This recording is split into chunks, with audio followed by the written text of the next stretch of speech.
¿Tienen alguna duda?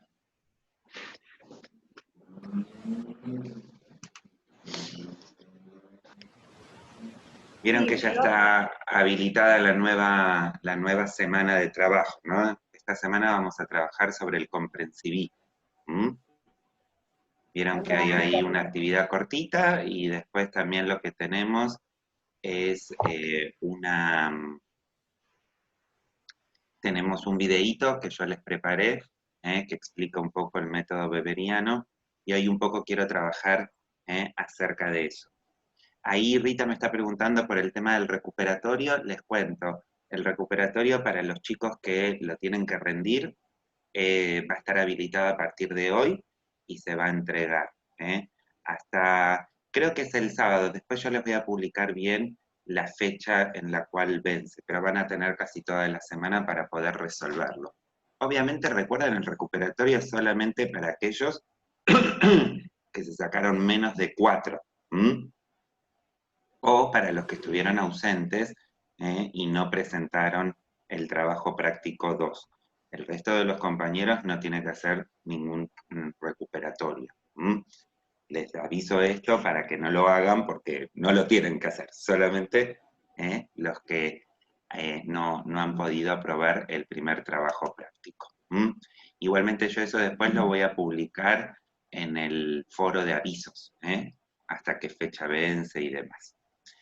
Bueno, vamos a empezar a trabajar, si les parece. Si ustedes tienen a mano el módulo, van a ver de que en esta semana estamos trabajando el punto 1.3.1.2, todo ese número para señalar de que estamos discutiendo el comprensivismo, que se acuerdan, era uno de los posibles enfoques epistemológicos que existen en el campo de las ciencias sociales, ¿no? Previo a esto, nosotros habíamos discutido las características del enfoque empírico-naturalista o positivista, y ahora lo que vamos a empezar a pensar es un poco cómo surge el comprensivismo.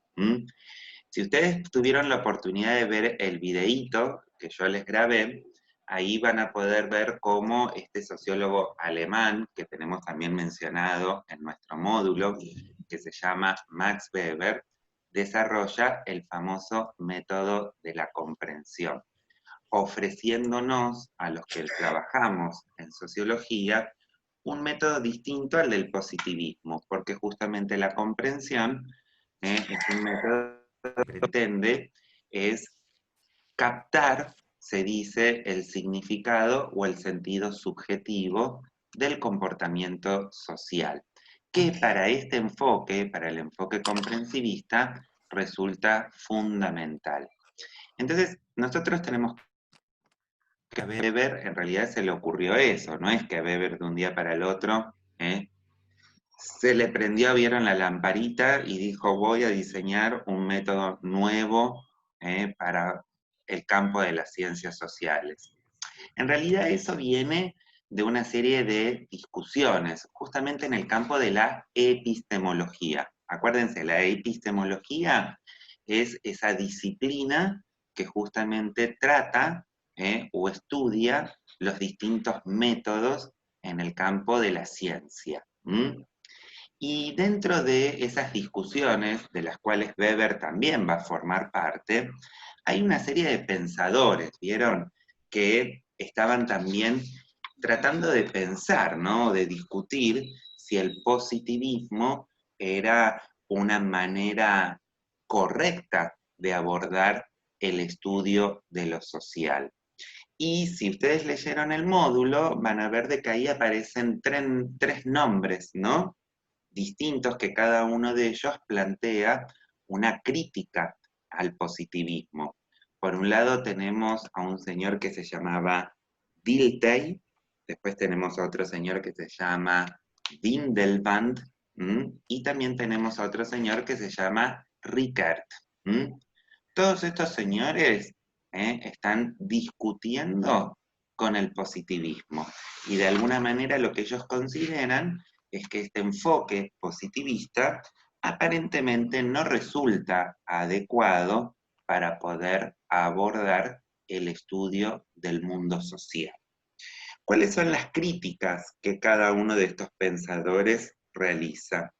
Bueno, la primera crítica, la de Dilthey, nosotros un poco ya la conocemos, porque justamente este pensador va a tratar de concentrar la atención acerca de las diferencias que existen entre el sujeto que estudia y el objeto de conocimiento. Para Dilthey, en el campo de las ciencias naturales, presentar esta diferencia entre el sujeto que conoce, cuando yo me refiero al sujeto que conoce, básicamente es al investigador, ¿no? Y aquello que estudia, obviamente resulta algo muy sencillo, porque nosotros ya hemos discutido esta diferencia. Un objeto, una cosa, obviamente es incapaz de pensarse a sí misma. Entonces, cuando el investigador de las ciencias naturales, supónganse un físico, trata de pensar los atributos o las propiedades de este objeto, ¿no? Este es un lápiz, claramente no le puede decir al lápiz, lápiz, decime qué pensás vos acerca de vos mismo, porque este objeto es una cosa que básicamente no tiene, por decirlo de algún modo, posibilidad de pensarse a sí misma. Claro, lo que se da cuenta Dilthey es que en realidad el objeto que estudian las ciencias sociales es un objeto distinto, porque esto que nosotros en realidad llamamos sociedad, ¿vieron eso que Durkheim cosificaba como si fuera una cosa? En realidad Dilthey habla de que esa cosa, ¿no? La sociedad, en realidad está conformada por una multiplicidad de relaciones sociales. De relaciones sociales que mantienen personas que en algún punto no tienen ninguna diferencia con esa misma persona que pretende estudiar ese mundo social. Entonces ahí Dilthey se da cuenta de algo, que es que en el campo de las ciencias sociales existe una identidad entre el sujeto que conoce y aquello que quiere conocer, es decir, su objeto de conocimiento. De igual manera que el científico es capaz de reflexionar y pensar el sentido de sus acciones, también esos actores que forman parte del mundo social son capaces de reflexionar acerca de sus propias acciones. Entonces, no existe esa diferencia tal como la proponían los positivistas, dice Dilthey. Cuando los positivistas nos dicen que el mundo social se puede estudiar como si fuera una cosa, en realidad no están reconociendo lo que le es propio a ese mundo social. Un mundo social cargado de significados y de sentidos que esos sujetos que forman parte de ese mundo social y que al mismo tiempo se dan cuenta lo construyen, claramente son. Es decir, no podemos pensar en las ciencias sociales una diferencia entre el sujeto que conoce y su objeto de conocimiento. Por eso, dice Dilthey, al mundo social no se lo puede considerar como si fuera una cosa. Ese mundo social, como les acabo de decir, cargado de significados y de sentidos, tiene que ser comprendido y no solamente observado, porque la observación nada dirá acerca de ese mundo social. ¿Me van siguiendo en esta idea? primera crítica. La primera crítica, Sí, entonces, acuérdense de Dilthey. Miren, la segunda crítica, la de Windelband, en realidad no tiene tanto que ver con estas diferencias entre objeto y sujeto de conocimiento, sino más bien que esta crítica está tratada de, o está orientada a pensar si en el campo de las ciencias sociales es posible formular ese tipo de ley científica que pensaban los positivistas se podían formular acerca del mundo social. Ustedes se acuerdan cómo los positivistas de alguna manera recuperan, ¿no?, esta idea de pensar de las ciencias naturales. Ellos consideraban de que en el campo de las ciencias sociales se podían formular leyes nomológicas, o también se las llamaban leyes universales. ¿Se acuerdan? Esas leyes que nos permiten a nosotros pensar de que los fenómenos sociales se van a dar siempre del mismo modo, no importa el contexto, no importa el momento. Para todo tiempo, para todo lugar, los fenómenos sociales aparentemente tienen una regularidad que nos permite poder formularla bajo la forma de una ley y por lo tanto también predecir situaciones. ¿Se dan cuenta? La importancia de las leyes universales para los positivistas radicaban fundamentalmente en algo muy importante, por lo menos para la ciencia desde esa perspectiva, ¿no? Que es que si yo conozco esas leyes, soy capaz de poder anticiparme a futuras situaciones. Les doy un ejemplo para que todos más o menos lo entendamos. Si yo soy un señor de la física, conozco una famosísima ley nomológica universal, que es la ley de la gravitación universal. Ustedes saben que es la ley básicamente que explica por qué las cosas caen. En realidad ustedes saben de que los objetos son atraídos al centro de la Tierra y entonces para nosotros la sensación es que caen. En realidad cuando un objeto no tiene una fuerza contraria superior o equivalente a la fuerza de atracción de la Tierra por la masa o el peso que tienen, entonces quedan como suspendidas. Entonces ven, este lápiz no se cae porque yo estoy haciendo una fuerza que logra como vencer la fuerza de atracción. Bueno, no me voy a poner a explicar la ley de la gravitación porque esta no es una materia de física, sino de conocimiento social, pero para que ustedes sepan, lo que tradicionalmente se llama la ley de la gravedad. Esto que nosotros sabemos de que cualquier cosa, si la soltamos, ¿qué pasa? ¡Ping! Se cae. ¿Se dan cuenta? Y yo la vuelvo a soltar y se vuelve a caer. Y la vuelvo a soltar y se vuelve a caer. ¿Qué va a pasar si ahora la suelto? ¿Qué se Se pasa? vuelve a va. caer. Se va a volver a caer, ¿ven? Ustedes tienen poderes sobrenaturales, logran ver el futuro. No, no es que logran ver el futuro.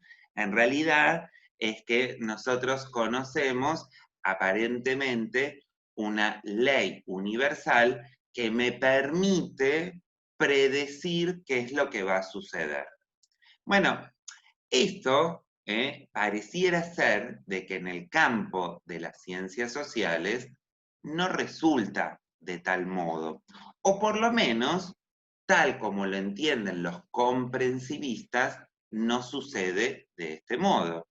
Y justamente allí radica la crítica de este pensador que se llama Windelband. Se escribe con W, Windelband. Windelband lo que decía era de que los fenómenos sociales son fenómenos que están determinados por múltiples causas. Causas que obviamente uno tiene que reconocer en la multiplicidad de relaciones sociales que se encuentran involucradas en cada fenómeno social. Pareciera ser, dice Windelband, de que los fenómenos que nosotros queremos estudiar en el mundo social son tan únicos, tan irrepetibles, que no podríamos formular leyes universales. Dice Windelband, ¿no? Las ciencias sociales son ideográficas. Ahí hay una palabrita media difícil, ideográfica. ¿Qué quiere decir esto? Esto quiere decir de que los fenómenos que estudian las ciencias sociales son fenómenos que aparentemente se dan de ese modo una única vez en la historia humana. Y que a razón de verdad nosotros podemos reconocer otros fenómenos parecidos, semejantes, pero que en realidad ninguno va a ser idéntico. Y frente a esto, entonces Windelband señala, las ciencias sociales son incapaces de formular leyes universales o leyes nomológicas. En realidad, lo que pueden hacer las ciencias sociales es, en tal caso, identificar ciertas regularidades. Claro, cuando nosotros decimos eso, obviamente estamos renunciando, podríamos decir, a este poder predictivo que antes nos ofrecían las leyes universales. Nosotros podemos decir ahora de que, dadas ciertas condiciones parecidas a las que sucedieron en otro fenómeno, es probable que suceda tal consecuencia, tal efecto. Les voy a poner un ejemplo como para que esto quede claro. Yo, por ejemplo, puedo estudiar, supónganse, un proceso revolucionario. Supónganse que estudio la Revolución Rusa. Y entonces, ¿vieron? Trato de pensar las múltiples causas que dieron origen a ese proceso revolucionario, y entonces yo podría decir, bueno, miren, si en algún otro momento de la historia se vuelven a dar esta causa, esta causa, esta causa, esta causa, es probable que se produzca una revolución. Pero lo que no puedo decir, dice Windelband, es de que necesariamente se va a producir una revolución. Ahí radica fundamentalmente la crítica que hace este epistemólogo, donde los positivistas ven una relación de necesidad entre la causa y el efecto. Windelband lo que encuentra es una relación de probabilidad. Es probable que suceda esto. No es necesariamente condición de que suceda eso. Bueno, esto obviamente es una de las críticas muy importantes que se le va a hacer al pensamiento positivista o naturalista, y que, como ustedes vieron, si ya pudieron ver el videíto de Weber, justamente Weber también va a recuperar esta crítica y va a sostener de que efectivamente las ciencias sociales en general, la sociología en particular, son disciplinas en donde podemos formular leyes probabilísticas. Las leyes probabilísticas tienen una enorme capacidad explicativa, pero no nos permiten predecir con el mismo nivel de certeza que me ofrecían las leyes nomológicas. ¿Mm? ¿Hasta acá, muchachos, queda más o menos claro? Sí, profe. Sí, sí, Sí. profe, perfecto. Sí, Buenísimo. profe. Vamos entonces con la última de las críticas que se proponen, que es la que va a formular este pensador que se llamaba Rickert. ¿Mm?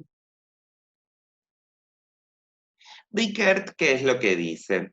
Lo que dice es que existe una diferencia fundamental entre las ciencias naturales y las ciencias sociales, y que esa diferencia fundamental radica en la entidad que tienen los objetos que estudian cada una de ellas.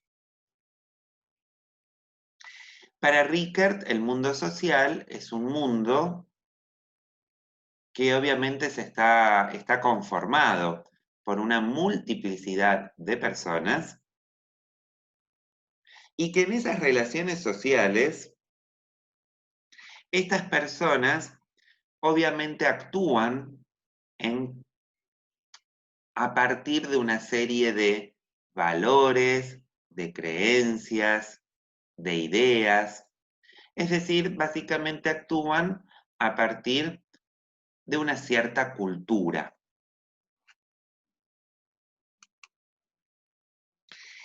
Y ahí es donde nosotros podemos pensar la diferencia fundamental, señala Rickert. ¿Por qué, muchachos? Porque a razón de verdad, si un físico natural quiere estudiar este lápiz, da lo mismo de que estudie este lápiz acá en la Argentina o que lo estudie en China o que lo estudie en India. Es decir, el lápiz siempre sigue siendo lápiz con sus propiedades o con sus atributos físicos. Es decir, su peso, su color, su dureza, su rigidez, los atributos físicos de este objeto no cambian. No cambian si este señor es un físico alemán o si este señor es un físico argentino. ¿Me siguen en esto, no? El objeto pareciera ser que siempre tiene una misma entidad. Sin embargo, para nosotros, dice Rickert, no es lo mismo pensar el estudio de ese mundo social si estamos analizando o queriendo conocer la sociedad argentina de la sociedad, no sé, supónganse norteamericana o la sociedad china. Incluso no es lo mismo si yo estudio un cierto fenómeno social en la ciudad de Buenos Aires a que si lo estudio, por ejemplo, no sé, supónganse en la provincia de Formosa, de Salta o de San Juan. Es decir, ¿de qué se da cuenta Rickert?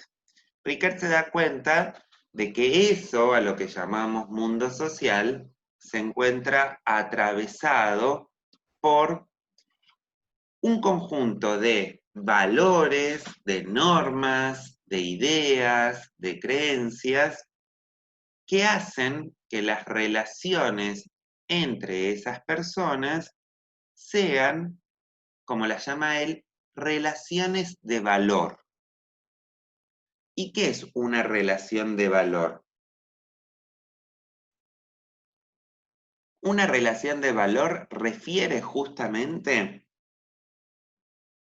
a ese conjunto de elementos que forman parte de la cultura y que le dan a mis comportamientos un significado particular. Entonces, el investigador no puede desconocer esos valores que forman parte de la cultura y que afectan el comportamiento humano. Claro, cuando Rickert se da cuenta de esto, obviamente va a señalar la misma crítica que planteaba Dilthey. ¿Se acuerdan? Los valores, las normas o las creencias y el modo en que eso afecta mi comportamiento no es algo que yo pueda observar directamente. Esa manera en la cual los valores afectan mi comportamiento tiene no que ser observada, sino que tiene que ser comprendida. Tengo que tratar de comprender qué significa para cada uno de los actores involucrados en esa sociedad ese tipo de conducta o ese tipo de práctica. ¿Se entiende esto, muchachos, no? Imagínense, les voy a dar un ejemplo que es medio tonto, pero que funciona muy bien para entender esto. Imagínense que ustedes, no sé, invitan a alguien por primera vez a su casa a almorzar o a cenar. Pónganse, no sé, es un colega de la universidad, del trabajo, etc. Entonces, bueno, comen que esto que otro, muy rico, la comida, la bebida, que esto el otro, y de repente, cuando terminan de comer en la mesa, esta persona eructa. Y ustedes van, bueno, se lo van a perdonar, obviamente, porque en última instancia es algo medio natural, ¿no? Pero ustedes van a pensar, che, qué mal educado, ¿no? Podría haber hecho esto en otro lugar que no fuera la mesa. Fíjense, para nosotros ese tipo de comportamiento podría ser considerado grosero, ¿no? Incluso mucho más si la persona con la que estoy no es una persona con la que tengo confianza. Tal vez vieron si es alguien de la familia o lo que fuera, bueno, más o menos se lo perdono. Pero como esta persona no es una persona de mucha confianza, obviamente medio como que no. Bueno, en realidad, si nosotros vamos a otras sociedades, por ejemplo, sociedades orientales, si la persona invitada no eructa frente a aquel que fue el anfitrión, significa de que no se sintió bien atendida y que tampoco le resultó agradable la comida. Entonces, fíjense, ¿no? Para uno es una práctica grosera y para otro, en realidad, es una forma de agradecimiento. Claro, si yo me baso en la observación externa, tal como me proponían los positivistas, yo no voy a ser capaz de poder comprender esas diferencias. ¿Se dan cuenta? Por eso, recuperando un poco lo que decía Rickert, es fundamental para las ciencias sociales poder reconocer cuáles son las relaciones de valor que se encuentran involucradas en toda relación social.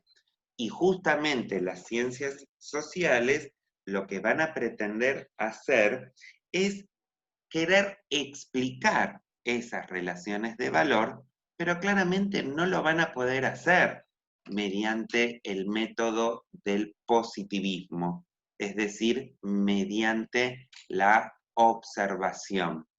En realidad lo van a poder hacer solamente mediante un método que justamente sea capaz de interpretar y de comprender el significado que estos actores le otorgan a su comportamiento.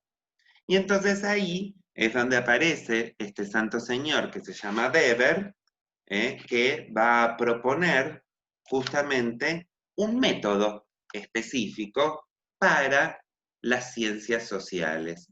Ese método es el método de la comprensión. ¿Mm? ¿Queda claro, muchachos? Entonces, estas diferencias. Sí. ¿sí? Bueno, sobre el método de la comprensión yo no voy a explicar nada porque obviamente les grabé un videíto para que lo puedan ver y rever todas las veces que necesiten. Cuéntenme si tienen alguna duda, alguna pregunta con relación a lo que yo expliqué en el día de hoy. Profe, Sí, yo tengo una duda, pero es sobre la actividad 13. dale, decime. O sea, yo no entiendo qué quiere decir objetividad, tipo, a qué se refiere. Pues no entendí muy bien el texto de objetividad, entonces no se me complica contestar las preguntas. ¿Cuál es el concepto que no logras comprender? ¿Objetividad o subjetividad? Objetividad, tipo, en el cuadro pregunta, ay, no me acuerdo muy bien, pero pregunta como algo de La objetividad. noción. Claro, Claro, a eso. ver, hay dos ideas bien distintas, ¿no? La idea de la objetividad es aquello que a vos se te presenta, justamente como dirían los positivistas, a la manera de una observación externa. Si yo te muestro, suponete, este teléfono, objetivamente este teléfono es de forma rectangular.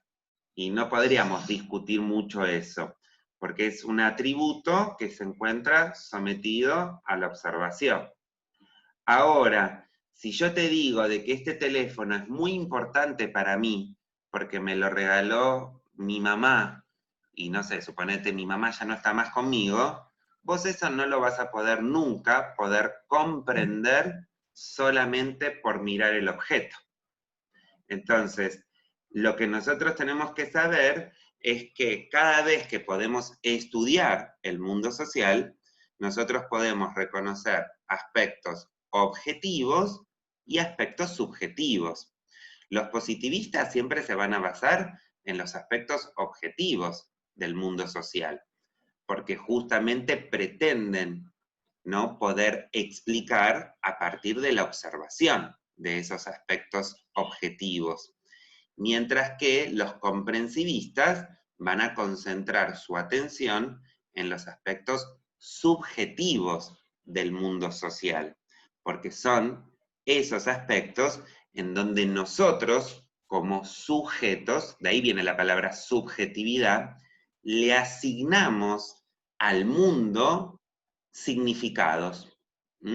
Entonces, objetivamente, esto es un sacapuntas. Subjetivamente, para mí, este sacapuntas es el regalo que me hizo mi hijo. Entonces, a vos te importa un pomo de que yo pierda este sacapuntas, objetivamente, subjetivamente para mí, es una de las cosas más valiosas que tengo.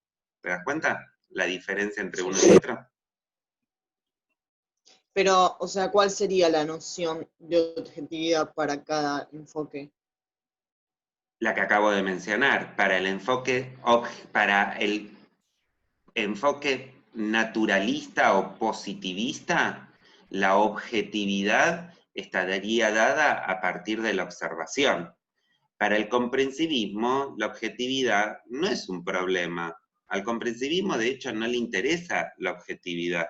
Al comprensivismo lo que le interesa es la subjetividad, porque justamente considera de que lo que hay que estudiar del mundo social son los aspectos subjetivos. Estudiar el mundo social desde el aspecto objetivo para un comprensivista no dice nada acerca del mundo social, porque yo no puedo captar objetivamente los significados de la acción. ¿Se dan cuenta? Sí, sí. Gracias, profe. Profe, ¿se me escucha? Sí. Hola, buen día, porque tengo problemas con el micrófono y no sé si a veces anda.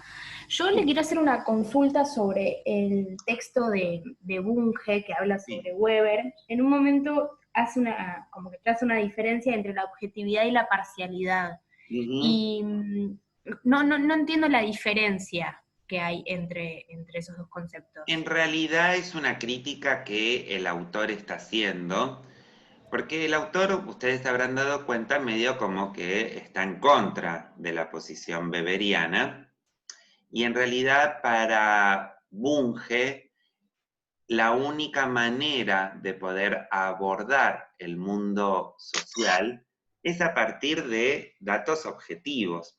Cuando dice, ¿no? Cuando critica a Weber y le critica de que él tomó ciertos aspectos del mundo para tratar de explicar acerca de algunos problemas, él en realidad está diciendo, bueno, pará, en realidad Weber ahí fue parcial, porque eligió algunas cosas para poder ofrecer su explicación, pero dejó de lado un montón de otras cosas acerca del mismo fenómeno que si las hubiera introducido en su análisis, probablemente sus conclusiones hubieran sido distintas. Entonces, ahí uno lo que tiene que pensar que es, tiene que pensar de que Bunge, que obviamente adhiere a un cierto enfoque epistemológico, critica a Weber, que nosotros sabemos es comprensivista, por el lado de decir, el enfoque comprensivista aparentemente no es capaz de dar una mirada total acerca del fenómeno de bajo estudio, sino que asume una mirada parcial, una mirada recortada. ¿Queda claro, muchachos?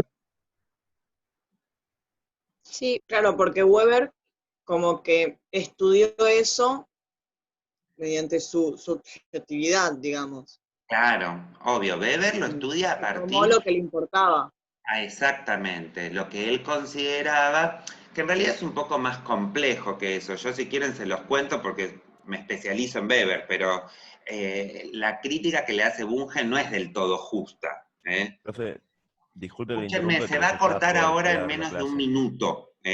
Entonces, como se va a cortar, si quieren, y si tienen algunas dudas más, lo que hago es, vuelvo a entrar, la retomo, la clase, para por lo menos culminar con las dudas que tuvieran. ¿Sí?